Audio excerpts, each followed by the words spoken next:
오늘 말씀은 그들 앞에서라는 제목인데요. 같이 한번 읽어볼까요?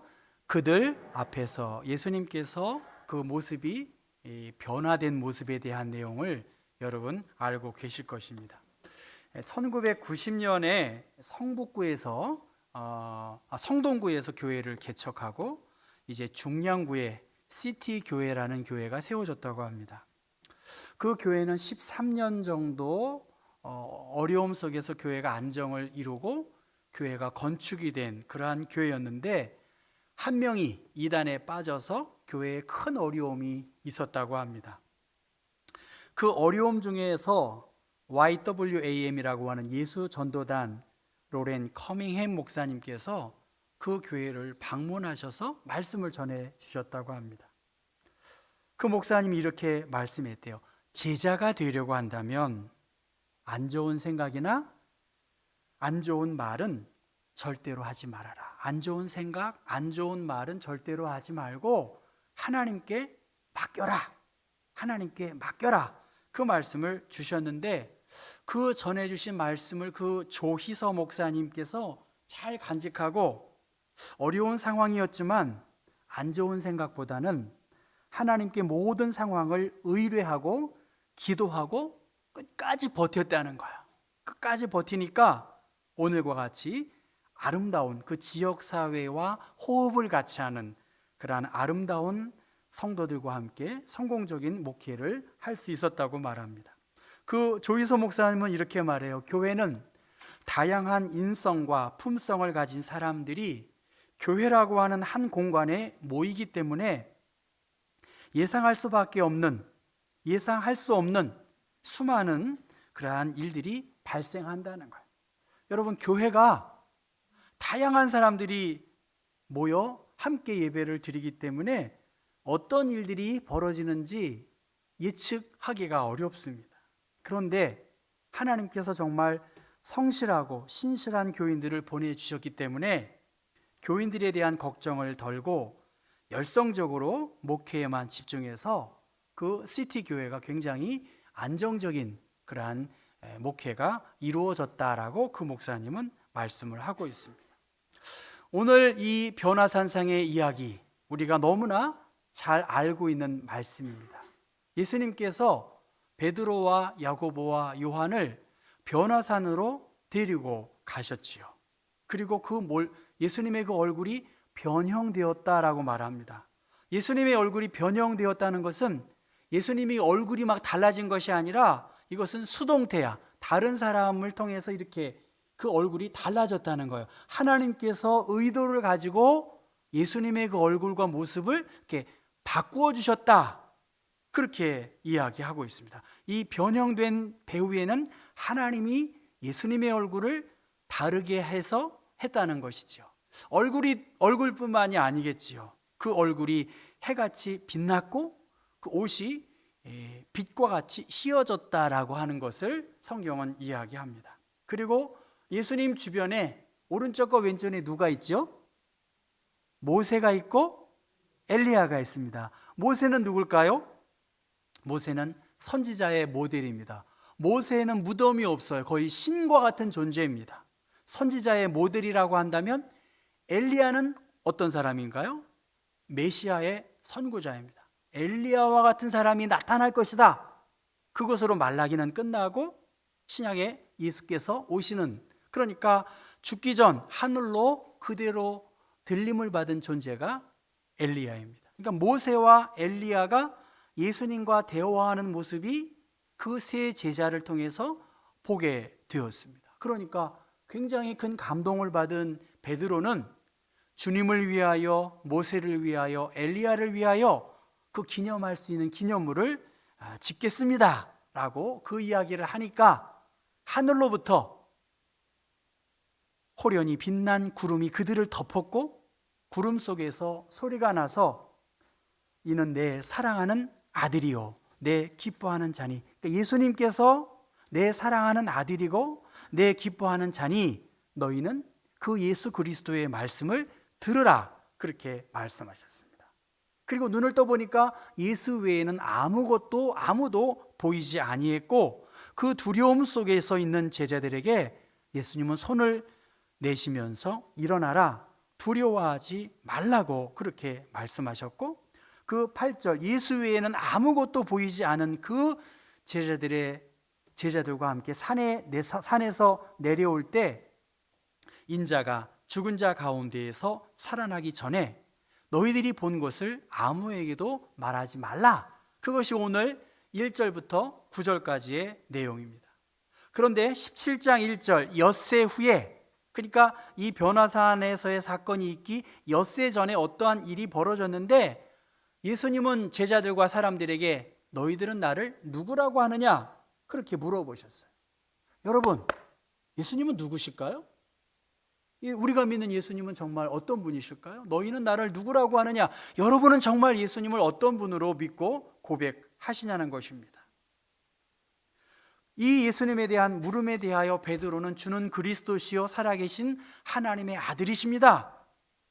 그 귀한 믿음을 가지고 있는 베드로에게 내 믿음 위에 내 교회를 세우겠다. 그런데 내가 예루살렘에 올라가서 장로들과 대제사장들과 서기관들에게 많은 고난을 받고 죽임을 당하고 제3일에 살아나야 할 것을 비로소 그들에게 가르쳐 주신 것입니다.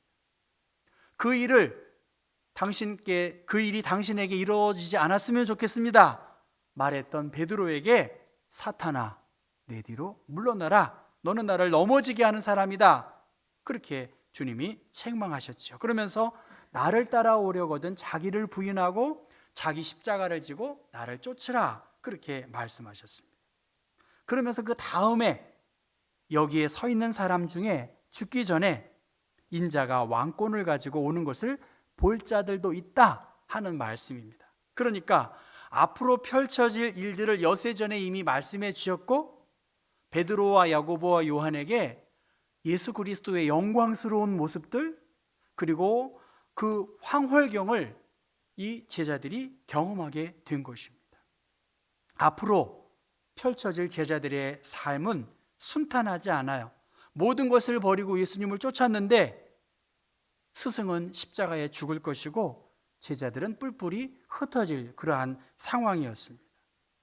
그 가운데에서 예수님은 제자 3명을 따로 데리고 하나님의 비밀을 보여주셨다는 그러한 말씀입니다. 여러분 혹시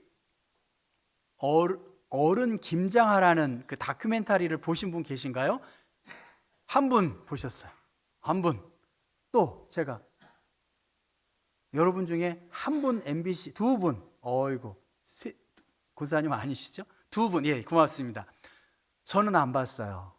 그런데 뒤에 그 신문 기사, 저 다큐멘터리 어른 김장하라는 2부작에 걸친 드라마 다큐멘터리를 보고 김태근이라고 하는 작가가 어른 김장하가 있어 우린 우리가 되었다는 이 신문 칼럼을 쓴 것을 제가 읽고 그 다큐멘터리를 조금 앞부분 그리고 중간중간을 잠깐 봤습니다.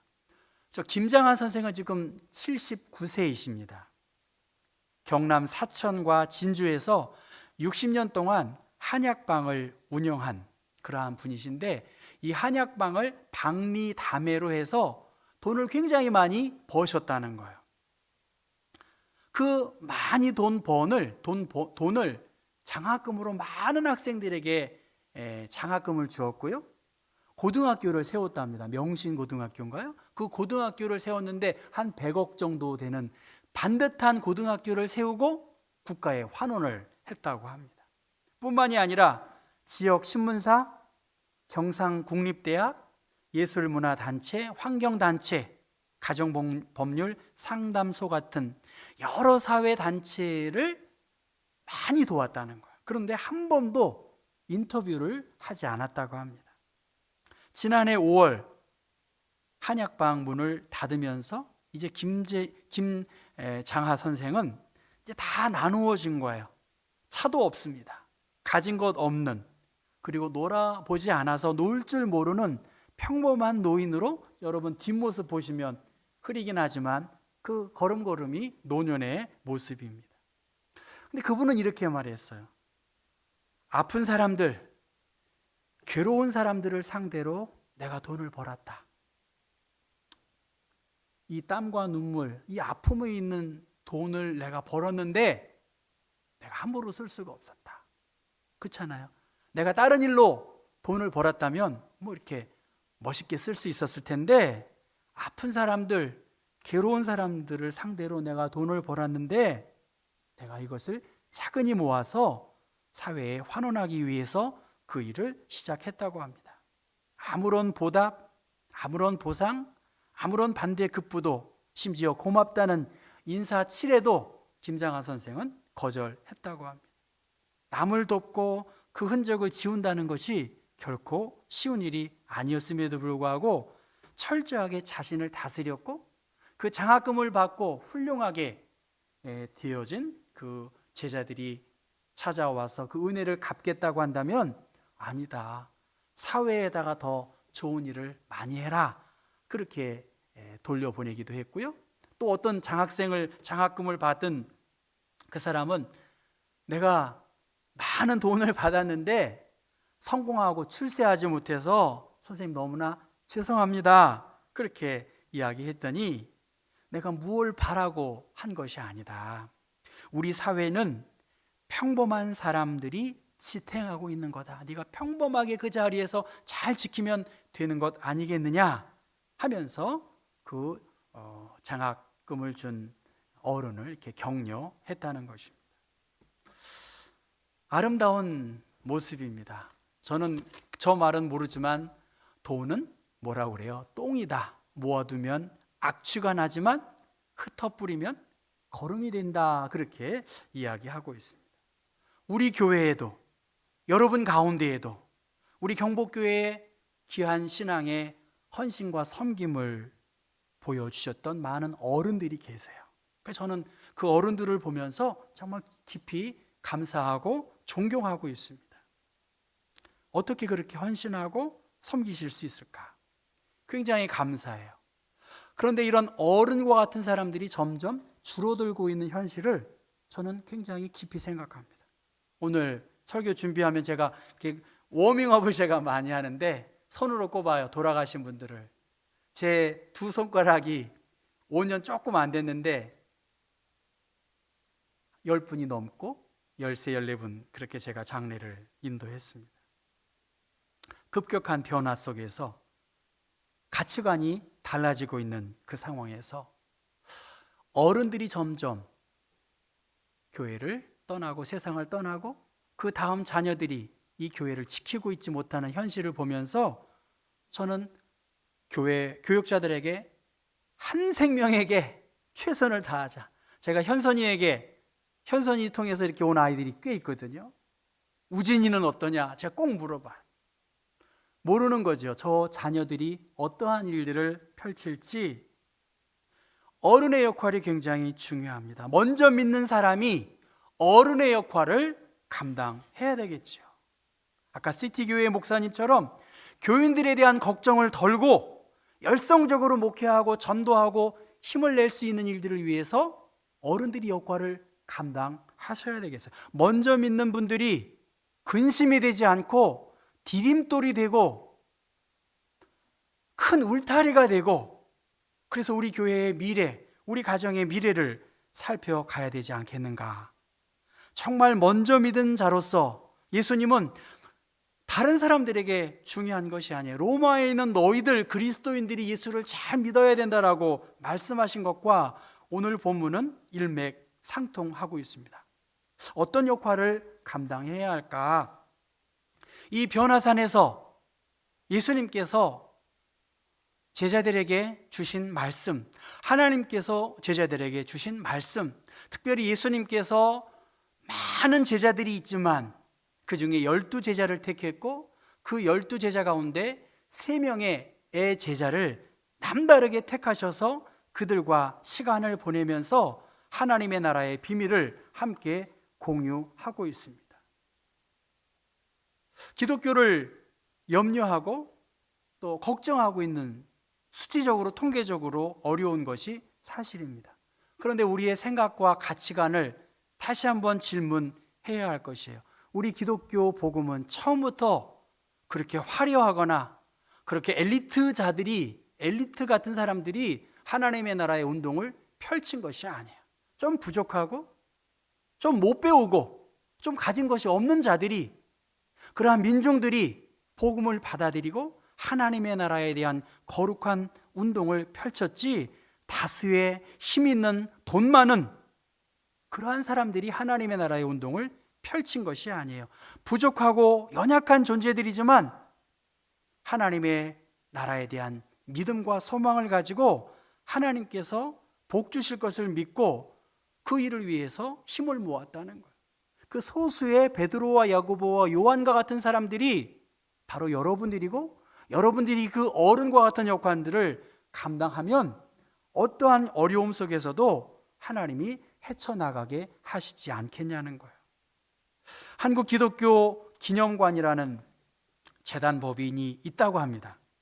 신문 기사에서 보니까 세계 최대 규모의 예수상을 건립하려고 했다고 합니다. 브라질의 예수상보다 4배가 더 큰 137m의 높이로 예수상을 세우겠다고 했는데, 그 예산이 1조 800억 원의 프로젝트래요. 여러분은 어떻게 생각하세요? 이 어려운 상황에서 5,000석의 예배당, 그리고 추모공원, 그리고 이 테마파크를 만들려고 기공예배까지 드렸다고 그렇게 하는데, 결론은 천안시로부터 테마공원 사전 분양에 대한 문제가 있어서 투자에 주의를 당부했고 건축을 불허했다라고 하는 그러한 이야기를 듣고 있습니다. 왜 교회가 시적절한 대응 능력을 잃어버리고 이렇게 보여주기식, 이렇게 숫자적인, 이렇게 만모니즘에 교회가 병들어가고 있고 교회 리더십들이 그러한 곳에 에너지를 사용하고 있는지 참 안타깝습니다. 교회 안에 지극히 세상적 가치관, 그 기준이 자리 잡고 있어서 쇠락을 걷고 있는 한국교회의 미래에 대하여 아무런 판단과 대응 능력을 잃어버리고 있다라고 하는 생각을 갖게 됩니다. 제가 지난 주중에 시청 앞에 있는 성공회 성당을 가봤어요. 이 브로셔, 이 안내지를 보니까 성공회의 미션 스테이트먼트가 너무 잘 나와 있는 거예요. 뿌리 깊은 그리스도교 신앙으로 우리 교회는 일한다. 맑고 깊은 영성으로 우리는 뿌리를 내리겠다. 아름답고 거룩한 전례, 합리적인 신앙. 그렇다고 뭐 냉랭한 신앙이 아니죠. 합리적인 신앙. 그리고 공의로운 공동체를 위해서 이 교회가 비전을 갖고 있는 거예요. 여러분, 우리 교회의 미래, 또 우리 개인의 미래에 대한 고민을 많이 하세요. 전 정말 고민 많이 하고 생각 많이 합니다. 여러분들이 생각하고 꿈꾸고 있는 것들을 할 수 있고 공통적인 그러한 비전을 공유할 수 있을까? 어렵습니다. 그런데 우리 교회가 위치한 곳, 교회의 역사, 우리 교회가 준비한 적어도 성찬의 준비를 제가 보면서 너무나 참 잘 준비하고 계시다. 그러면서 저는 뿌리 깊은 신앙을 이어가고 깊은 영성을 추구하고 세례와 성찬이 잘 이루어지고 합리적인 신앙을 가져야 되겠죠.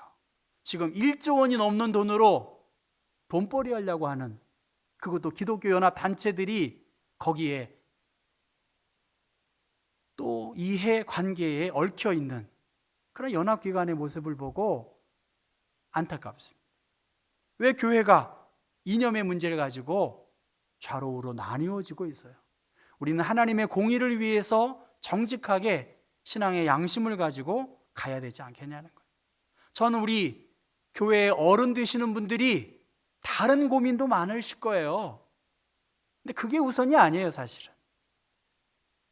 우리의 신앙이 뿌리를 잘 내리고 있고 그 누구도 흔들 수 없는 그러한 영성을 가지고 예배와 성찬과 성례가 잘 집행이 되고 있고 합리적인 신앙을 가지고 건강한 공동체를 세우는 일들, 그 일을 위해서 예수님은 세 제자를 부르신 거예요.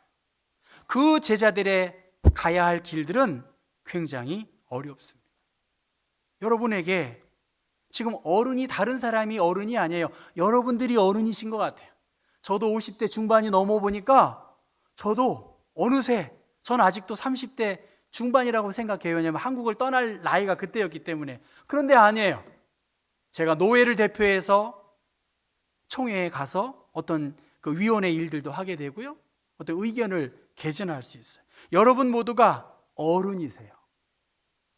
그 모세와 엘리야와의 대화를 통해서 베드로는 여러 일들을 계획하고 꿈꾸었지만 하늘로부터 들려지는 하나님의 음성은 너희는 예수 그리스도의 말씀을 들으라는 거야. 하나님의 말씀을 들어야 할 사람들은 나라는 거야. 내가 하나님의 말씀을 듣고 건강한 신앙 공동체를 세우는 일들을 위해서 어른과 같은 역할을 하고 울타리와 같은 역할을 하고 디딤돌 같은 역할을 하고 한 생명 한 생명이 그리스도의 제자로 온전히 서지는 모습들, 그러한 모델과 같은 역할을 감당하기를 주님은 기대하고 계세요. 너희는 저의 말을 들으라. 인자가 많은 고난을 받고 죽임을 당하고 제3일에 살아나야 할 것, 그 좁은 길을 걸어가신 주님을 본받고 세상적 판단과 기준이 아니라 하나님이 우리에게 주신 그 거룩한 부담을 가지고 내 생각과 뜻과 고집을 관철하려고 하는 것이 아니라 주님이 원하시는 그 뜻을 이루기 위해서 내 생각이 아닌 하나님의 인도함을 받기 위하여 이미 주님께서 마태복음의 말씀처럼 복 있는 사람으로 하늘에서 너희의 상이 큰 존재답게 우리에게 향하신 하나님의 말씀과 복음의 비밀을 깨달아 합당한 일들을 감당하도록 그 하나님의 말씀을 지키고 그 주신 말씀을 가지고 한번 순종하고 믿음 안에서 행하라고 그렇게 말씀하고 있습니다. 전 이 말씀은 마태, 마가, 누가복음에 나와 있기 때문에 누가복음 본문으로 2018년에 이미 설교한 본문이에요. 예수 외에는 아무도 보이지 아니해야 되는데 교회에 오면 너무나 보여지는 것들이 많고 내 생각과 감정과 경험이 너무 앞서다 보니 예수가 안 보이는 거예요. 하나님이 우리에게 보여주신 지상 명령을 로마에 있는 너희들이 이 복음의 비밀을 알지 못하는, 그러니까 로마에 있는 그리스도인들이 바울의 선교의 대상이었다는 거예요. 예수님은 가장 긴박한 상황 속에서 다른 일을 하지 않았어요. 합당한 제자를 선택하셨어요. 제가 어저께 어린이들을 보고 우리의 미래가 바로 저 어린 아이들에게 있구나. 저 아이들이 베드로와 야고보와 요한과 같은 사람들이고 여러분들이 베드로와 야고보와 요한 같은 사람이고 저 어린아이 한 명 한 명이 그 부모를 설득하고 그 기쁜 교회 생활을 보고 그 자식 이기는 부모가 어디 있습니까? 여러분의 자녀들을 신앙 안에서 함께 생각하고 공유해야 되지 않겠습니까? 김순복 권사님 장례식을 마치고요, 그 아들이 먼저 세상을 떠나서 그 전에 제가 생각했습니다. 김순복 권사님이 그러세요. 내가 내 아들 우리 교회 잘해서 일꾼 세우지 못한 게 참 안타깝다고. 이미 돌아가셨죠. 세 딸이 우리 교회 나오겠습니까? 안 나와요. 그럼에도 저는 그 호진이를 제가 가끔 연락해요. 고맙다 그래요. 아마 8월인가 언제 온다고 합니다. 모르는 거지요. 그 아이가 장차 커서 한국에 돌아와서 우리 교회 일꾼이 될지 누가 알겠습니까? 여러분, 오늘 우리 어린이들이 수련회를 진행하고 또 청소년들이 수련회를 갖고 있습니다. 구역장님들이 훈련을 합니다. 정말 여러분들이 너희는 그의 말을 들으라고 하는 주님의 말씀에 순종해야지요. 긍정적인 생각을 가지고 아까 성공회에서 말하는 5가지 비전을 함께 공유하면서 이제는 성장하고 자랄 때가 되었어요. 어른으로서 어른의 역할을 감당하셔야 돼요. 적어도 장로님이면, 적어도 권사님들이라면, 항존 직분자들이라면 어른의 역할을 감당하셔야 돼요. 기도하는 일들, 그리고 하나님을 바라보고 하나님께 염려를 맡기고 인간적인 생각과 판단으로 그 일이 안 되는 거 우리가 너무나 잘 알고 있습니다. 변화산에 오를 사람들은 목사인 저고요, 장로님들이고 권사님들이세요. 이제 우리는 다른 사람들을 바라보거나 아쉬워할 것이 아니라 이미 우리에게 주신 하나님의 넘치는 사랑을 우리가 힘입었습니다. 로마 시대의 초기 교회가 로마 전역으로 확산된 비결은 어려운 핍박의 상황이었어요. 지금 어렵죠. 이 어려운 핍박의 상황에서 묵묵히 인내한 그리스도인, 세상 속에서 조롱을 받은 그리스도인들이 그럼에도 불구하고 말씀에 따라 그리스도인다운 삶을 고집하니까 저들이 믿는 신앙이 진짜구나. 여러분 그래야 되지 않겠습니까? 진짜 신앙인이 돼야 되잖아요. 진짜 목사가 되어야 되고, 진짜 장로가 되어야 되고, 진짜 권사가 되어야죠. 적어도 항존직자라고 한다면 그 이름에 걸맞는, 그러한 비전에 걸맞는 변화산에 올라 하나님의 성령의 터치하심을 힘입은 자답게 그리스도를 드러내고 그리스도를 말하고 그리스도의 영광을 나타낼 수 있습니다. 우리는 분명히 어려움이 더 많을 거예요. 그러나 경복교회는 저 어린이들을 통해서 분명히 미래가 있을 것이에요. 전 우리 윤 전사님 학교 학생한테 물어봐요. 제가 다녔을 때 교수 인원이 반의 반도 안 되는 거예요. 그러면 제가 그 많은 교수님들 15명 정도의 교수님이 있는데 지금 뭐 7명 정도 되나 그래요. 제가 그랬어요. 나 때도 학교는 시끄러웠다. 그러니 너는 열심히 공부해라. 제가 그렇게 말해요. 그리고 너의 두 어깨에 우리 한국교회의 미래가 있다. 여러분, 부정적인 생각으로 우리가 신앙생활을 하면 안 돼요. 우리 교회는 저 어린이들을 지원하고 기도하고 있어요. 우리 교회는 한국교회의 미래의 지도자를 키워내고 있고 그 일을 위해서 힘쓰고 있어요. 바라기는 제자 삼는 일들. 예수님은 새 제자를 남다르게 생각하셨어요. 저 또한 그렇게 하고 싶어요. 여러분 또한 그러한 붐을 조성하셔야죠. 저 어린이들을 통해서 붐이 일어나지 않습니까? 바라기는 여러분의 아름다운 헌신, 모습들, 숨겨진 것들, 그 가능성을 이제는 조금 미래를 향해서 이제는 좀 가실 수 있고 하나님이 기뻐하시는 일들을 위해서 그들 앞에 보여주신, 그들 앞에 서신 주님처럼 교회의 역사 앞에 여러분의 모습이 보여지시고 그 모습 속에서 우리 교회에 참 좋은 어른이셨구나, 울타리와 같고 디딤돌과 같은 역할을 하셨구나 하는 아름다운 추억의 주인공들 되기를 바랍니다. 다 함께 일어나